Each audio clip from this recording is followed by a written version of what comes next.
My parents are furious I didn't consult them about buying my house, because they planned that my sister, her husband, and their 3 kids would move in with me. So I said no, and cut all ties with them. My name is Lucy, and I'm 30 years old. I work as an investment analyst, and I'm pretty good at what I do. Some might say I'm too careful with money, but that's just who I am. Growing up as the younger of 2 sisters taught me early on that if I wanted something, I'd have to work for it myself. My sister Sarah is 3 years older than me. She's always been the golden child in our family, the pretty one, the social butterfly, the one who could do no wrong in our parents' eyes. Don't get me wrong, I love my sister, but our parents' favoritism was pretty obvious from day one. It wasn't just about the money, it was about the expectations. They always expected Sarah to succeed effortlessly, while I was just there. Sarah married Tom right after college. He works in construction management, and they quickly started having kids. Now they have 3, Emma 7, Lucas 5, and little Joey 2. They're sweet kids, but Sarah always complains about how hard it is to manage them in their rented apartment. As for me, I've been lucky in my own way. My best friend Jenny's parents own several properties, and they've been renting me a nice 1-bedroom apartment at half the market rate for the past 5 years. They trust me, and I've never given them a reason not to. I've been saving money religiously since I started working, living below my means, cooking at home instead of eating out, taking public transport when possible. All those small things add up. My colleagues often tease me about being too frugal, but I had a plan. I've always dreamed of having my own place, specifically a small country house. Working remotely became more common at our firm after the pandemic, and I only need to come to the office for important meetings. A peaceful place away from the city seemed perfect. Last week, I finally opened my savings account and really looked at the numbers. After years of careful planning and saving, I had enough for a down payment on a modest country house. I spent hours browsing real estate websites, looking at potential properties. Nothing too fancy, just a cozy place I could call my own. I was in the middle of browsing real estate listings when my phone rang. It was my mother, calling with her usual perfect timing. "Lucy, honey, don't forget we're expecting you for dinner on Saturday," she said, her voice carrying that subtle tone of command disguised as a reminder. "Sarah and Tom are coming with the kids, and please try to be on time for once." I arrived at my parents' suburban house at exactly 5:05 p.m. that Saturday. The driveway was already full. Sarah's minivan took up most of the space, forcing me to park on the street. Before I even reached the front door, I could hear the chaos inside. Emma and Lucas were probably chasing each other around the house while little Joey added to the cacophony with his toddler squeals. "Lucy's here," Sarah announced as I walked in, barely looking up from where she was trying to convince Joey to eat his mashed potatoes. The kids barely acknowledged my presence, too caught up in their own world. Mom was in her element, fussing over everyone and everything. Dad was already settled in his favorite chair, newspaper in hand. "Everything's getting so expensive these days," he grumbled from behind the pages.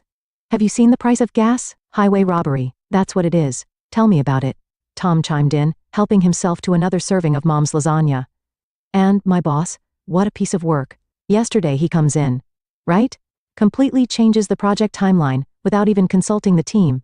Who does that?" Sarah nodded sympathetically at her husband while wrestling with Joey's bib. "At least you get to leave the house. Try being stuck in a cramped apartment all day with these 3. I took advantage of the chaos to check my phone under the table. There was this perfect little cottage I'd been eyeing, 2 bedrooms, a spacious kitchen, and a gorgeous garden. The price was right in my range too. I was so absorbed in the photos that I didn't notice Mom watching me until she spoke up. "Lucy, what's so interesting on that phone? You've barely touched your food." All eyes turned to me, and I felt my cheeks warm slightly. I could have made up something about work, but for some reason, I decided to be honest. "Actually," I said, "I'm looking at houses. I'm thinking about buying one soon." The silence that followed was deafening. Even the kids seemed to sense something had changed. Sarah's fork stopped halfway to her mouth, and Tom's endless complaints about his boss died mid-sentence. "Buying a house?" Mom repeated, as if she hadn't heard me correctly. "You?" "Well, yes," I said, already regretting my candor. "I'm just looking at options right now, nothing definite." "What kind of house?" Sarah asked, her voice oddly sharp. "Where?" "I haven't really decided yet," I said vaguely, trying to redirect the conversation. "Hey Mom, this lasagna is amazing. Did you change your recipe?" But I could feel it, the wheels turning in their heads, the unspoken thoughts almost visible in the air. My parents exchanged one of their meaningful looks, and Sarah kept shooting glances at Tom. The usual dinner chaos resumed eventually, but something had shifted. The rest of the evening felt off-kilter, like everyone was playing their usual roles, but with their minds elsewhere. A week flew by, and I'd almost forgotten about the strange tension at the family dinner. Work kept me busy, and I spent my evenings researching mortgage rates and property taxes. I was in the middle of a Zoom meeting when my phone started buzzing with my mother's caller ID. I let it go to voicemail, but she called right back, 3 times. Finally, during my lunch break, I called her back, expecting some kind of emergency given her persistence. Lucy, finally, Mom's voice was bursting with excitement. I found the perfect house for you. You won't believe how perfect it is. Martha. You remember Martha from church? She told me about this listing in her neighborhood. It's absolutely ideal. I put down my lunch and pressed my fingers to my temple, already feeling a headache coming on.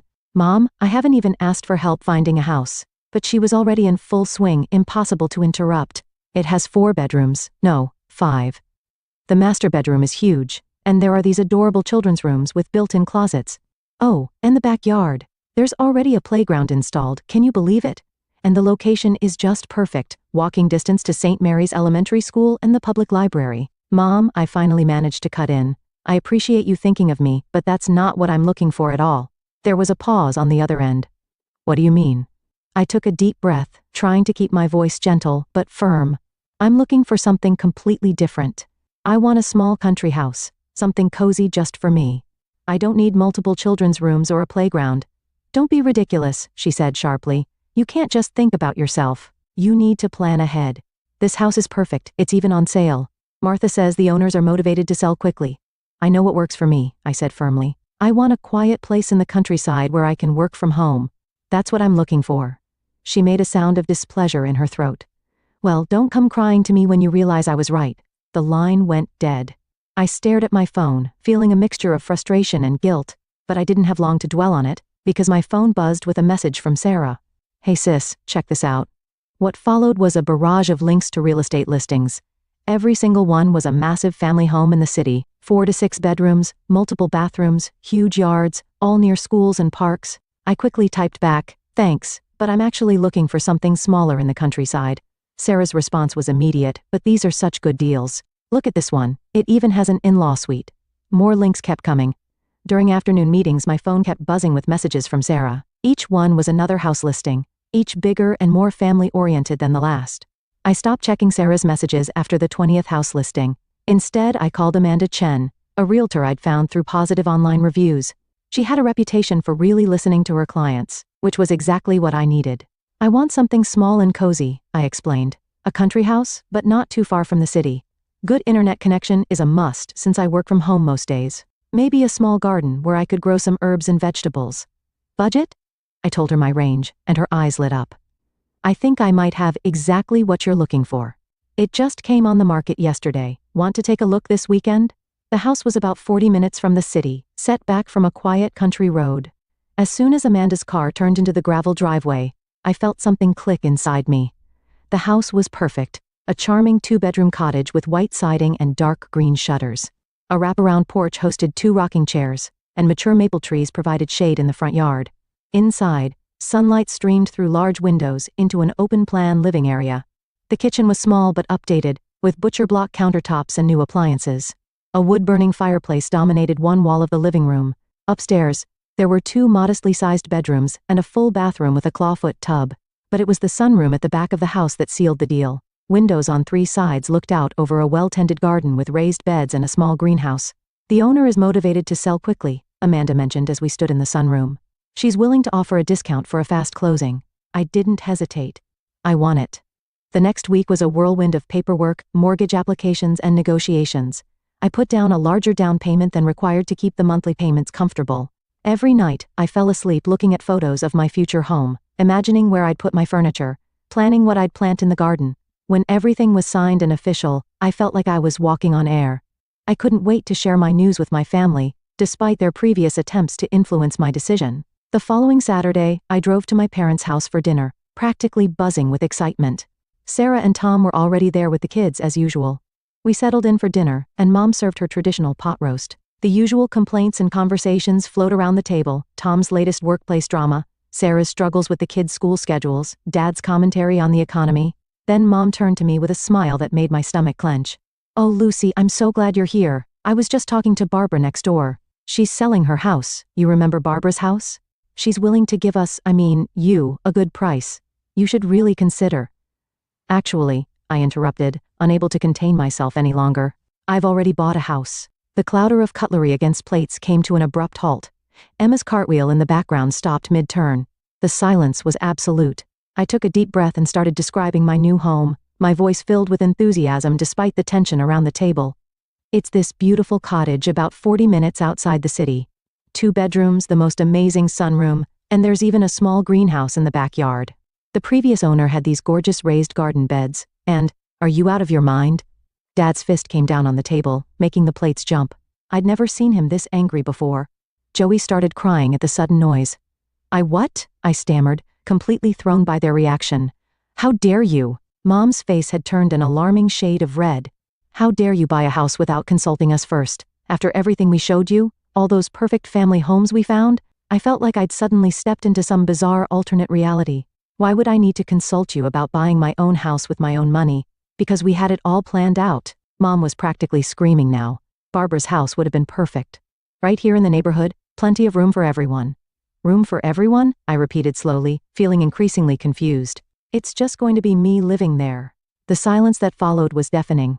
Mom and Dad exchanged looks, while Sarah sat there with an eerily calm expression on her face. Tom was suddenly very interested in this plate.